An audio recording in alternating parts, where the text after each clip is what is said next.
average, 121 DNF campuses. So here are the results after 2 years. This has not been repeated anywhere in the state. This 2-year growth relative to the state, 23 points improvement in biology, 17 points in algebra, 5 in English, 8 in English 2, and 4 in U.S. history. To give our listeners some context, 2 points a year or 3 points a year for a district this size would be good, would be considered good. Think about it, if you did that every year for 5 years, you move the bar 10 points. So to see this sort of growth in 2 years is just incredible and hasn't been done by any other district. These are the actual numbers for the 1 year increase, so last year to this year. Algebra in particular was just incredible, and biology 9 points, and then you can see the others, English 1, 2, and U.S. history. Now for 2 years, this is, I showed you the 1 year, this is now 2 years, right, from 23 to 25. So the improvement in algebra is 17 points in 2 years. What does that mean? So the numbers there are, you see meets plus. What that is if you can read at grade level, we say you meet expectations. Or masters, that's the plus part, or more than met expectations. So that's the line where we say, okay, a student can read at grade level, is proficient at reading or proficient at math. So that's what meets plus means. So 17% more of our students who took algebra are doing math at grade level than they were 2 years ago. Now we're above 51. Not only are we above 51, you'll see in a minute we're above the state average. This is our 2 years growth compared to the state. Because if the state also grew 17 points, and I'm not sure that's cause for a lot of celebration, but given that the state only improved 2 points in 2 years, which means that most districts only grew 2 points in 2 years, we grew 17. Biology is even greater. And so English 1, you might say, well, 5 points in 2 years is good. It's not great, but the state went down 2 points in 2 years. So our difference is 7 points. We closed the gap with the state 7 points. You follow me? And in English 2, the state grew only 1 point in 2 years, and we grew 8. U.S. history, we only grew 4 points in 2 years, which is good. It's even, not that I'm happy that the state went down, but the state did go down 3 points, and that means we closed the gap 7 points with the state. So that's an incredible difference with the state's performance and our performance. And then once again, on the left you see the gap in 23. 11 points in algebra, you see that, 45 to 34. What is it today? For the first time, we're above the state average. We not only closed that gap 11 points, but now we're 4 points above the state in just 2 years. So I know you're reporters, so you don't stand up and applaud, but if I was at the Walmart break room and I gave these scores to those folks, they would stand up and applaud. Or Saltgrass, or somewhere where there's normal people. They would do that, and we should. Let me just remind you and anybody you write to, if nothing else, we should be applauding our kids and our teachers. This is great news for kids. And by the way, they were celebrating before the end of the school year because we got early release data, and we shared it with them, and there was a lot of celebrations. There'll be more when we start the school year off. But all of us should do that for our kids and for our teachers. Anyway, biology also over the state average, and we're 1 point away in U.S. history. And all those new scores are above, except for U.S. history, we're now above the 2019 scores. All right, that's the high school, 3 through 8. This is new. It's hot off the press, so you don't see the pretty slides, but this information I think I can walk you through is really key, really important. Let's see if this doesn't work on that. So, it is? I don't see anything. Oh, it's hard for me to see. All right, well then, if you don't mind, I'm just going to use my hand. So these are the scores that we got from the state preliminary. We're still running to make sure that our data matches the state data, but this is the state data. And so you can see the state's 3 years of STAAR scores. And then you can see ours. So the first thing to note is that last year these are our reading and math scores, right? That's this column. And then compared to this column, and we're up in every single category. We grew in every single test, this column to this column, okay? And then you can see that the state in some cases grew and in some cases went down. And then what's most important that I want you to focus on is that this was good growth. Last year was good growth. So if you take 2 years, how our kids been doing in the 2 years of the intervention? So what this says is the change from 23 to 25, the growth in proficiency is right here. 3, 12, 9, 9, you follow me? And then the growth for the state is this column.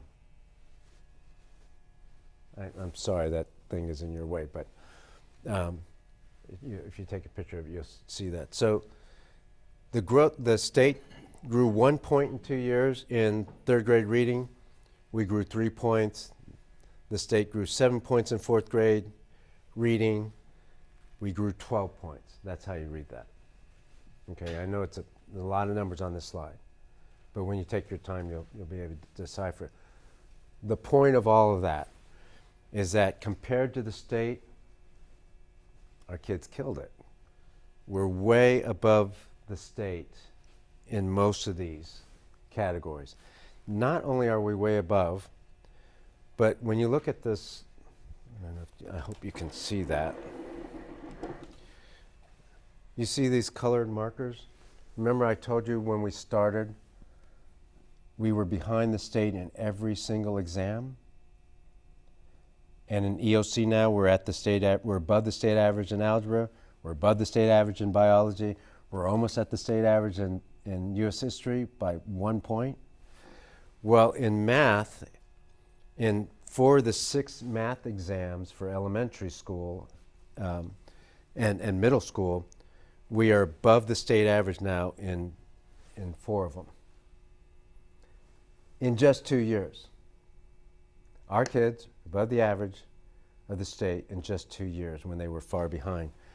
In language arts, we're not above the state average. That's true, even though we gained on the state. This is how much we gained on the state right here. But you can see we're very close to the state average. We're at 50, the state's at 53. We're at 56, the state's at 57. You see that? We're at 51, the state's at 54. We're at 50, the state's at 52, 53, 57. So give us another year and we'll catch the state in ELA. That's the trend. And one of the things I want to really emphasize for our kids, they have stepped up and their teachers have stepped up. The number one variable in improving achievement is the quality of instruction of the teacher. This is not magic. This doesn't happen by accident. This happens because teachers and kids are engaged in the work and are wanting to learn. And yes, our instruction's more rigorous, but more of our kids can read.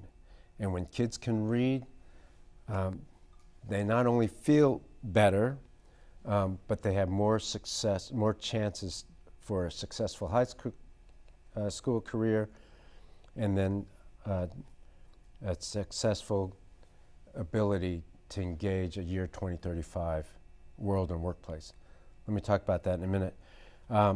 Again, the headline is our students are outpacing the rest of Texas. In all 20 exams, we're behind. We started behind.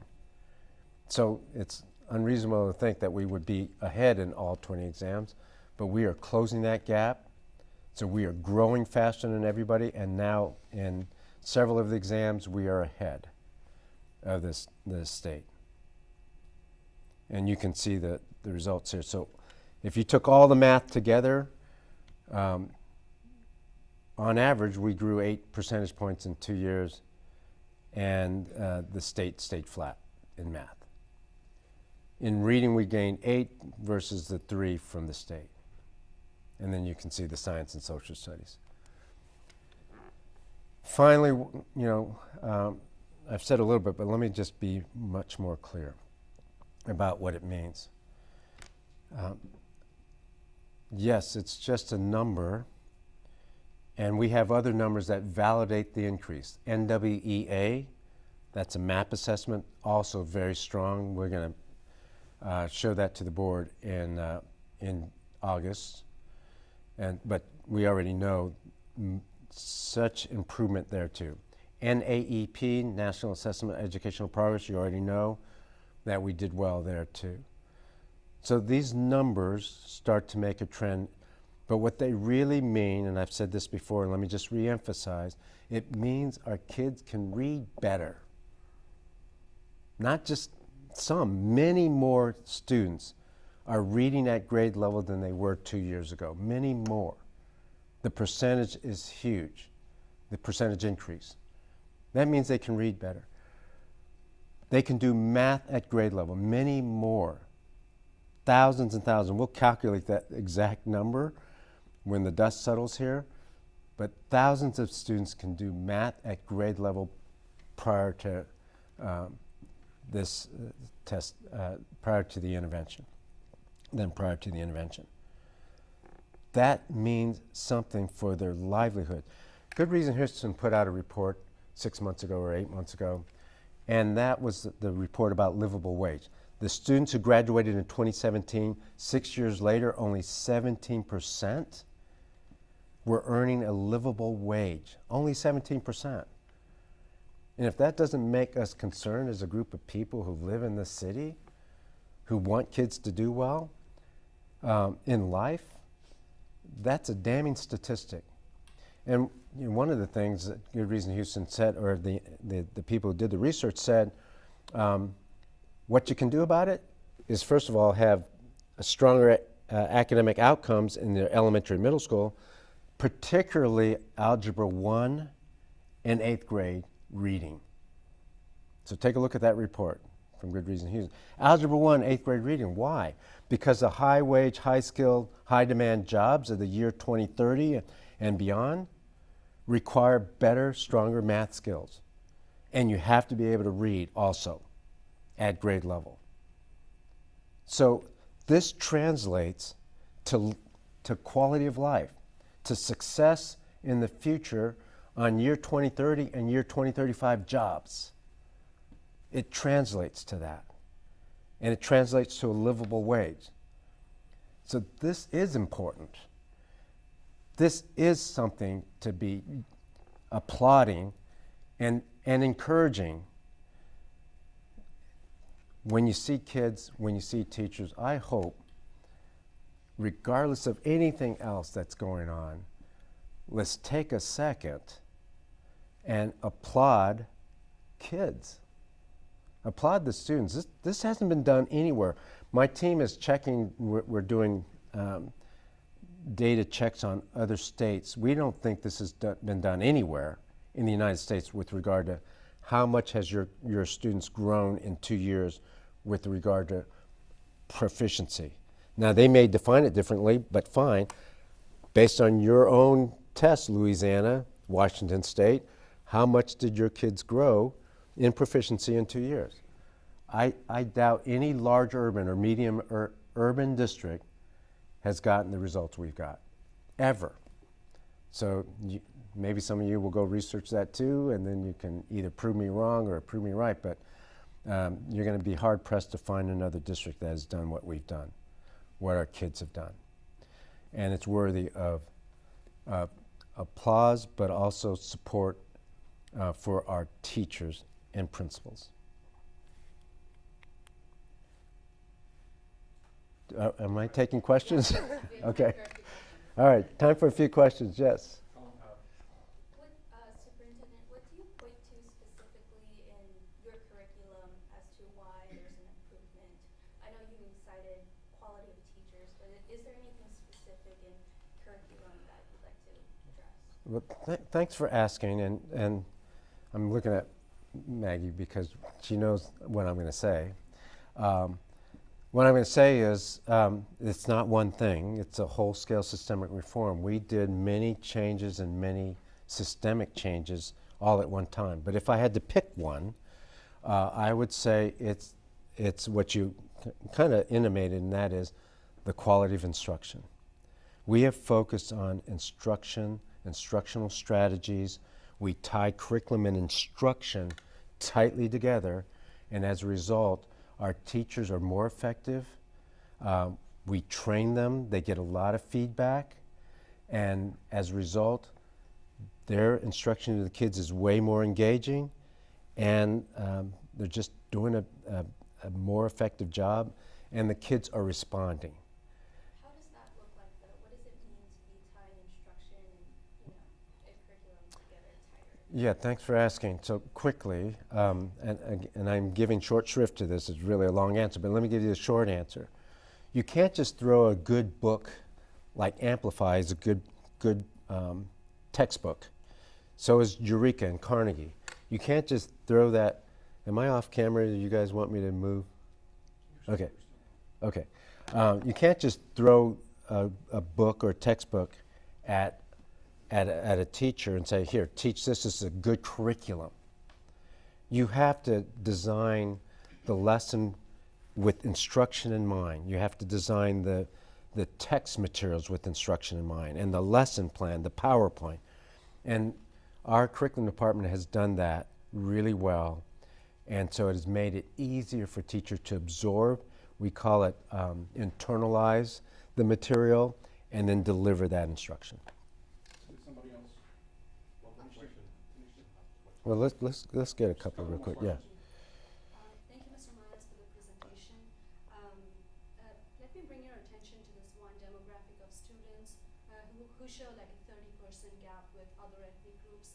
I'm talking about Black students, and they have shown a huge gap when it comes to two student groups, especially white and Asian students. Could you tell us a little bit about the changes that you're making in terms of instruction and classroom resources that cater to these students, and do you think that these group of students will be able to earn a livable wage in 2035? Yes, so I'm glad you mentioned that. Look, I don't have the graph in front of you. I already looked at some of the data though, and our Black and brown kids are closing the gap even more so than the entire district. So let me give you an example. Algebra 1. The Hispanic kids for the first time are at a 50% meets and masters. Now the district is at 51. Hispanic kids are at 50. For the first time, Hispanic kids have beat the state average. What do our Black kids do? Our Black kids are at 46. 2 years ago, the Black students were at something like 26 or 28. So huge improvement. Are they at the state average yet? No. So it used to be like a 20-point, and in some cases, you're right, a 30-point gap. It's no longer that way. It's a lot smaller. I'm not saying there's not a gap. In fact, that's one of the reasons why we're working so hard in spending the resources on the new education system schools, because the kids who are underserved are further behind, and they were. Our white students need a good education too, and the instruction is, and they're improving also, by the way. When we give you that breakdown subgroup data later, we just got the score, so give us a little bit of time. You're going to see that our white students also improve. Did they improve as much as the black and brown kids? No. The black and brown kids, for the most part, improved more than our white students.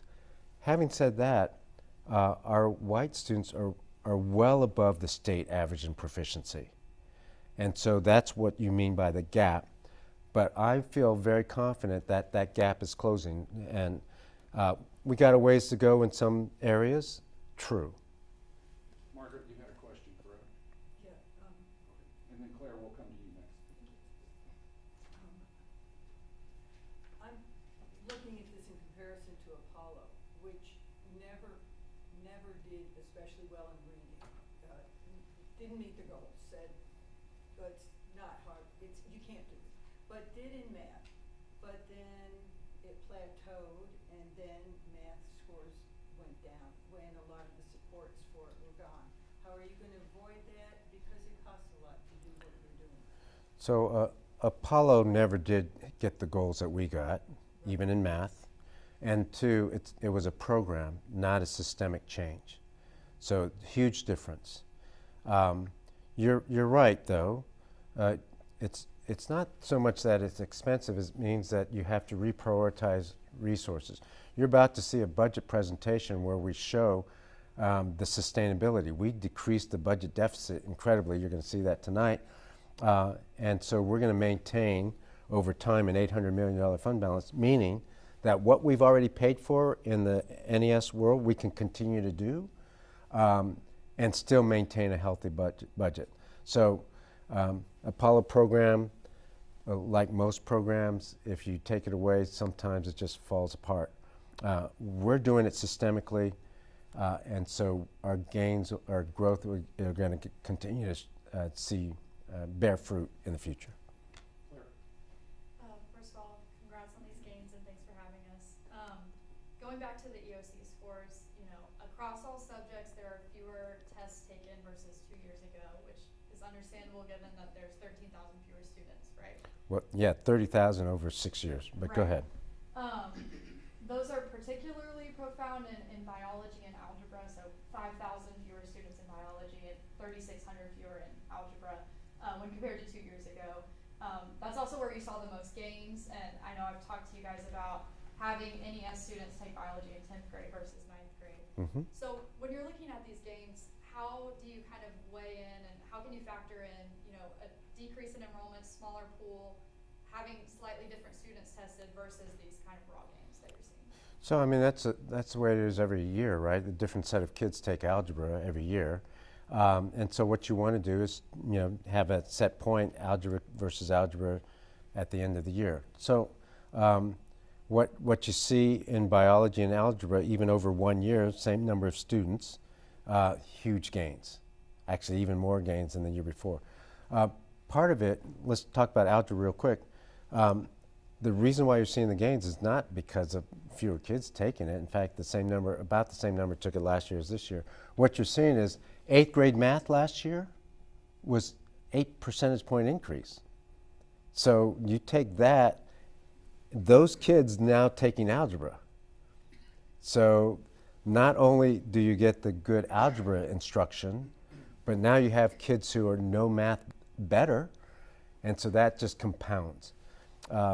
And the same thing with many other exams. So as we get further along in this transformation, I think more results will be compounded, and you're going to see continued improvement. Now, it's hard to get this amount of growth in 1 year. We did it 2 years in a row.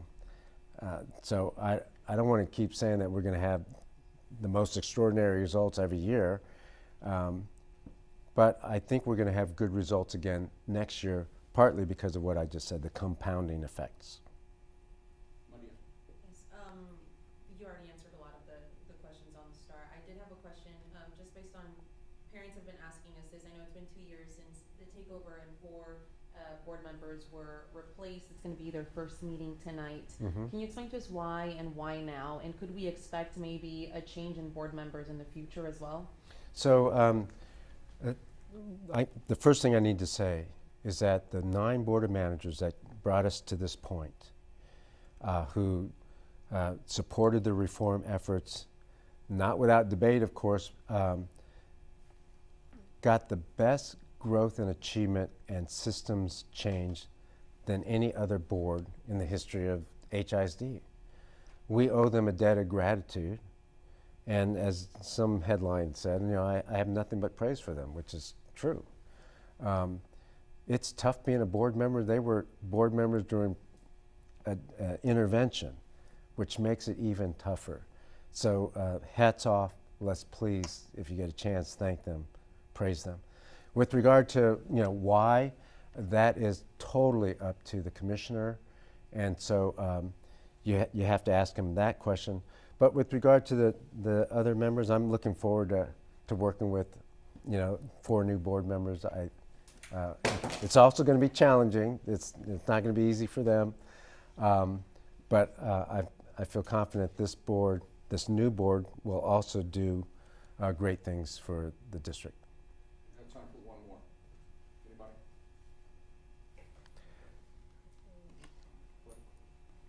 So, based on what we see so far, preliminary, it looks like accountability ratings may improve for 2025. So, based on what you see right now, do you have a new estimate as to when you might meet some of these exit criteria? How many multi-year failing schools you might have in this coming ratings? Yeah, thanks for asking. And you're right. We have a guess, but we don't know. We won't know for sure until July. We'll get it from the state. But it was incredible for our schools to go from 121 to 41. That alone was an incredible feat in 1 year.